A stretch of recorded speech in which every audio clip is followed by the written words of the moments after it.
Bun găsit! În continuare vă voi prezenta serviciul Recom Online din cadrul Oficiului Național al Registrului Comerțului. Serviciul Recom Online este destinat utilizatorilor de internet interesați să acceseze informațiile legale despre profesioniștii din România existente în Registrul Comerțului Central în sistem computerizat. Gestionarea exclusiv de către Oficiul Național al Registrului Comerțului a bazei de date oferă posibilitatea actualizării continue și permanente a informațiilor furnizate prin serviciul Recom Online pe baza înregistrărilor efectuate de cele 42 de oficii ale Registrului Comerțului de pe lângă tribunale din țară. Serviciul Recom Online are două componente. Componenta gratuită permite verificarea în mod gratuit a existenței legale a unui profesionist în Registrul Central al Comerțului și a stării acesteia, utilizatorul parcurgând următorii pași. Utilizatorul se autentifică în cadrul portalului ONRC. Pentru aceasta trebuie în prealabil să dețină un cont de utilizator în cadrul portalului ONRC.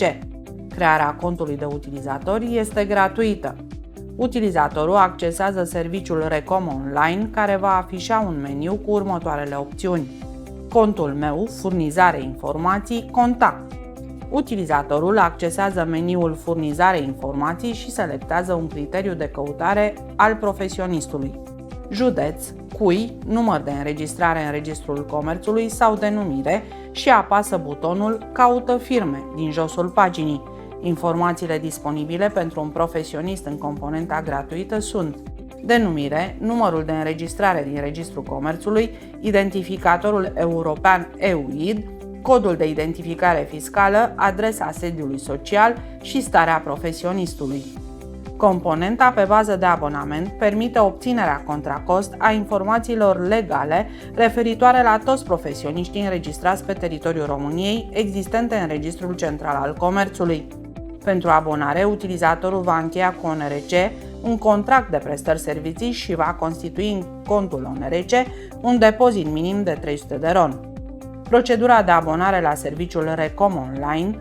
Pentru abonarea la componenta pe bază de abonament al serviciului Recom Online, un utilizator trebuie să parcurgă următorii pași: contractul și plata depozitului minim.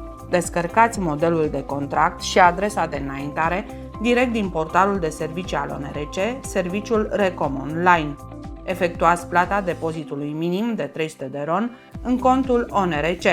După semnarea contractului de conducere a ONRC, un exemplar vă va fi trimis fie prin poștă cu confirmare de primire, în cazul contractelor semnate olograf, fie pe adresa de e-mail, în cazul contractelor semnate electronic.